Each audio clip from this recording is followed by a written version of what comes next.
Good morning girls. सामुदायिक विकास programme की जो अपन विधियां कर रहे हैं, अप्रोच पढ़ रहे हैं, उसमें नेक्स्ट है न्यूनतम आवश्यकता कार्यक्रम पहुंच।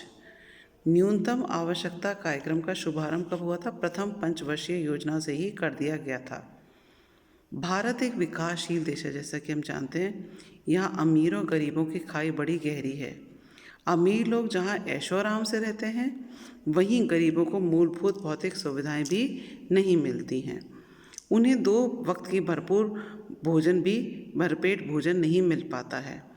अतः उन्हें मूलभूत सुविधाएं उपलब्ध करवाने तथा विकास के क्षेत्रीय भेदभाव को कम करने के उद्देश्य से इस योजना की शुरुआत हुई। न्यूनतम आवश्यकता कार्यक्रम के अंतर्गत अधिकतम मानवीय संसाधनों का उपयोग किया जाता है। ग्रामीणों की आधारभूत आवश्यकताओं की पहचान की जाती है। ग्रामीणों की आधारभूत आवश्यकताएं निम्न प्रकार हैं। सबसे पहले प्रारंभिक शिक्षा, दूसरा है प्रौढ़ शिक्षा, तीसरा है ग्रामीण स्वास्थ्य, चौथा है ग्रामीण सड़कें, पांचवा है ग्रामीण आवास, छठा है ग्रामीण पेयजल आपूर्ति, सातवां है झुग्गी झोंपड़ियों में रहने वालों का विकास और लास्ट है पोषण। कार्यक्रम की गतिविधियां न्यूनतम आवश्यकता कार्यक्रम का बिंदु से अपन अध्ययन करते हैं। सबसे पहला है इसका है प्रारंभिक शिक्षा। इस कार्यक्रम के अंतर्गत प्राथमिक शिक्षा पर अधिक जोर दिया गया ताकि कोई भी बालक अशिक्षित नहीं रहने पाए। जिन बालकों ने स्कूल की पढ़ाई बीच में ही छोड़ दी और तथा उनके लिए औपचारिकता शिक्षा की व्यवस्था की गई। सबसे पहला पॉइंट है, छठी पंचवर्षीय योजना में 18 मिलियन बच्चों को शिक्षित करने का लक्ष्य रखा गया, जिसमें लक्ष्य से अधिक पूर्ति हुई। 18 से 20 मिलियन बालकों ने औपचारिक शिक्षा प्राप्त करने हेतु प्राथमिक विद्यालय में नामांकन करवाए। कुल 22 मिलियन बालकों ने प्राथमिक शिक्षा ग्रहण की। फिर 6 से 11 आयु वर्ग के बच्चे जिन्होंने विद्यालय की पढ़ाई बीच में ही छोड़ दी थी, उनमें से 73% लड़कियां थीं। भारत के 9 राज्य आसाम, बिहार, मध्य प्रदेश, उड़ीसा, पश्चिम बंगाल, आंध्र प्रदेश, जम्मू तथा कश्मीर एवं उत्तर प्रदेश में स्कूल छोड़ने वालों की बालकों की संख्या अधिक थी। इसमें भी उन क्षेत्रों पर अधिक ध्यान दिया गया जहां आर्थिक सामाजिक स्थिति दयनीय थी। लड़के लड़कियों में अधिक भेदभाव किया जाता था। छठी पंचवर्षीय योजना में औपचारिकता शिक्षा पर काफ़ी ध्यान दिया गया। 80,000 अतिरिक्त बालकों को इस शिक्षण द्वारा साक्षर बनाया गया। औपचारिकता शिक्षण हेतु दृश्य श्रव्य सामग्रियों का प्रयोग किया गया, जिसे चार्ट, पोस्टर, फोल्डर आदि। औपचारिकता शिक्षा के अंतर्गत इसका विशेष उल्लेख भी किया गया है। फिर है प्रौढ़ शिक्षा। भारत में अधिकांश वयस्क निरक्षर हैं। जब तक लोगों में शिक्षा का विकास नहीं किया जाए, उन्हें साक्षर नहीं बनाया जाता है, तब तक राष्ट्र के सर्वांगीण विकास के बारे में हम कल्पना करना भी बेमानी सिद्ध होगा। इस उद्देश्य को ध्यान में रखते हुए प्रौढ़ शिक्षा को भी न्यूनतम आवश्यकता कार्यक्रम में शामिल कर लिया गया।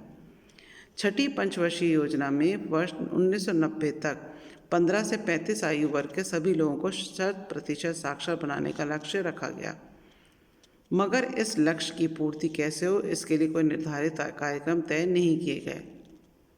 हाँ, इस उद्देश्य की पूर्ति हेतु 386 ग्रामीण क्रियाशील साक्षरता परियोजनाओं तथा 13,000 विश्वविद्यालयों को प्रौढ़ शिक्षा कार्यक्रम से जोड़ा गया।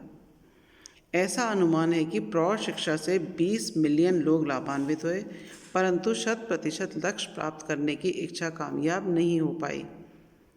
आज भी भारत के गांव में निरक्षरता व्याप्त है तथा वयस्क लोग अपने हस्ताक्षर तक करना नहीं जानते। प्रौढ़ शिक्षा ही एक है जिसके कारण कि प्रौढ़ों का विकास हो सकता है। फिर है ग्रामीण स्वास्थ्य। अधिकांश ग्रामीणों की मृत्यु बीमारी के कारण तब होती है जब उन्हें समुचित स्वास्थ्य सेवाएं उपलब्ध नहीं हो पाती, क्योंकि गाँव में ना तो अस्पताल है, ना ही प्राथमिक चिकित्सा केंद्र। अतः अधिकांश ग्रामीण टोने टोटके तथा घरेलू नुस्खे वाली दवाइयों पर ही निर्भर रहते हैं। जब उनकी बीमारियां बढ़ जाती हैं, तब वे शहरों में स्थित अस्पतालों की ओर रुख करते हैं। कई ग्रामीणों की मृत्यु तो अस्पताल पहुंचने से पूर्व रास्ते में ही हो जाती है। इसी उद्देश्य को ध्यान में रखकर ग्रामीण स्वास्थ्य को न्यूनतम आवश्यकता कार्यक्रम के अंतर्गत जोड़ा गया। वर्ष 2000 तक ग्रामीण क्षेत्रों में प्राथमिक चिकित्सा सेवाएं उपलब्ध करवाने का लक्ष्य रखा गया था। इसके लिए स्वास्थ्य उपकेंद्र की स्थापना की गई ताकि उन्हें समुचित इलाज उपलब्ध हो सके। इसके अलावा जन कल्याण तथा मातृ शिशु स्वास्थ्य रक्षा हेतु भी प्राथमिक चिकित्सा केंद्र खोले गए। छठी पंचवर्षीय योजना में 40,000 स्वास्थ्य उपकेंद्रों को खोलने के लक्ष्य रखे गए थे, जिनमें से 35,000 उपकेंद्र खोले गए। ग्रामीण जलापूर्ति योजना। छठी पंचवर्षीय योजना के अंतर्गत ग्रामीणों को शुद्ध पेयजल उपलब्ध करवाने का लक्ष्य रखा गया। विशेषकर राजस्थान में जल की काफ़ी कमी है। यहाँ की ग्रामीण स्त्रियाँ सर पर मटका रखकर कम से कम नहीं तो 2-3 किलोमीटर दूरी से पानी लाती हैं। अतः जलापूर्ति हेतु संपूर्ण भारत के गांवों का सर्वेक्षण करवाया गया, जहां पानी की बहुत अधिक समस्या थी। इस सर्वेक्षण में देखा गया कि कम से कम नहीं तो 2.31 लाख गांव ऐसे थे जहां पानी की बड़ी समस्या थी। इनमें से 39,000 पानी की समस्या वाले गांव तथा 47,000 अन्य गांव में जलापूर्ति हेतु कार्यक्रम बनाए गए और चलाए गए। ग्रामीण जलापूर्ति योजना हेतु राष्ट्रीय पेयजल मिशन चलाया गया। सन 1991 में इस मिशन का नाम बदलकर राजीव गांधी राष्ट्रीय पेयजल मिशन रखा गया। इस मिशन का मुख्य उद्देश्य यही था कि संपूर्ण ग्रामीण जनसंख्या को पर्याप्त मात्रा में सुरक्षित पेयजल उपलब्ध करवाना। राजीव गांधी राष्ट्रीय पेयजल मिशन के अंतर्गत आवंटित राशि का 25% भाग तो अनुसूचित जाति तथा 10% भाग अनुसूचित जनजाति की पेयजल समस्या की पूर्ति के लिए व्यय किए जाने का प्रावधान रखा गया। फिर है ग्रामीण आवास। 1991 की जनगणना के अनुसार 3.4 मिलियन परिवार बेघर थे जो खुले आसमान के नीचे जीवन यापन करते थे। 10.31 मिलियन परिवार कच्चे जर्जर मकानों में रहते थे, जिनकी ऐसी स्थिति की वे कभी भी ढह सकते थे। ऐसे परिवारों को आवास उपलब्ध कराने के लिए ग्रामीण आवास को भी न्यूनतम आवश्यकता कार्यक्रम से जोड़ा गया। छठी पंचवर्षीय योजना में इस योजना पर काफ़ी बल दिया गया। सन 2002 तक सभी ग्रामीण परिवारों को आवास उपलब्ध करवाने के लिए 24.47 मिलियन आवास बनवाने के लिए लक्ष्य रखे गए। इसका मुख्य उद्देश्य था इंदिरा आवास योजना। इंदिरा आवास योजना का मुख्य उद्देश्य था अनुसूचित जाति, जनजाति तथा मुक्त बंधुआ मजदूरों के लिए मकानों का निर्माण करके निःशुल्क आवंटित करना। ग्रामीण विद्युतीकरण। ग्रामीण क्षेत्रों में बिजली उपलब्ध करवाने के लिए ग्रामीण बिजलीकरण योजना बनाई गई तथा इसे न्यूनतम आवश्यकता कार्यक्रम से जोड़ा गया, क्योंकि जब तक गांव में बिजली नहीं रहेगी तब तक विद्युत से संचालित कृषि उपकरणों, औजारों तथा समय शक्ति बचत के उपकरणों का प्रयोग नहीं हो पाएगा। केवल लालटेन या डिबरी जला देने से ही ग्रामीणों की कार्यक्षमता नहीं बढ़ सकेगी। इससे केवल दिल के उजाले में ही कार्य किया जा सकता है। अतः कार्य क्षमता अधिकतम 8 से 12 घंटे रहती है, जबकि बिजली की सुविधा से कार्य क्षमता में बढ़ोतरी की जा सकती है। अतः ग्रामीणों की कार्य क्षमता को बढ़ाने के लिए विद्युत उपलब्ध करवाना अत्यंत आवश्यक है। इसके अभाव में गर्मी के दिनों में दिन रात काटना मुश्किल हो जाता है। लोग पसीने तथा गर्मी से बेहाल रहते हैं, पसीने पहुँचते रहते हैं तथा पंखा चलाते रहते हैं। ग्रामीण बिजलीकरण हेतु सन 1990 तक प्रत्येक राज्य एवं संघ शासित प्रदेशों में 7% गाँव में विद्युत सुविधा उपलब्ध करवाने का लक्ष्य रखा गया।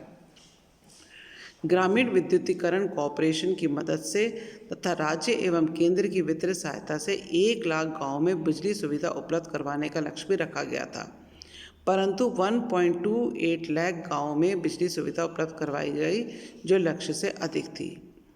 ग्रामीण सड़कें। ग्रामीण विकास के लिए सड़कों का निर्माण होना भी आवश्यक है, ताकि गांव की जनता अपने उत्पादों को शहर में ले जाकर बेच सके तथा शहर से आवश्यक वस्तुओं की खरीद कर अपने घरों में ला सके। 5वीं पंचवर्षीय योजना से 7वीं पंचवर्षीय योजना के मध्य तक न्यूनतम आवश्यकता कार्यक्रम के अंतर्गत ग्रामीण सड़कों के निर्माण पर 2976.39 करोड़ रुपए व्यय किए गए और 8वीं पंचवर्षीय योजना में ये राशि करोड़ों में बढ़ा दी गई और 9वीं पंचवर्षीय योजना में ग्रामीण जनसंख्या के 85% भाग को ग्रामीण सड़कों से जोड़ने के लिए 14040 करोड़ रुपए की राशि की कार्य योजना तैयार की गई। योजना आयोग ने 1983 में रामनाथन समिति की सिफारिशों के आधार पर मध्य प्रदेश, उत्तर प्रदेश और राजस्थान के डाकू बाहुल्य देश क्षेत्रों में भी सड़कों के निर्माण के लिए केंद्र द्वारा प्रायोजित योजना लागू की गई। फिर है झुग्गियों में निवास करने वाले हेतु वातावरणीय विकास। गांव में रोजगार नहीं मिलने से अधिकांश गांव वाले शहर की ओर पलायन कर रहे हैं, मगर उन्हें वहां रहने की बड़ी समस्या है। वे नदी किनारे, सड़क किनारे, तालाब किनारे, जहाँ कहीं भी उन्हें जगह मिलती है अपनी झोंपड़ियाँ तैयार कर लेते हैं और उसमें निवास कर देते हैं। वहाँ शौचालय की व्यवस्था नहीं होने से उनके बालक झोंपड़ी के आसपास या नालियों में ही मलमूत्र त्याग करते हैं।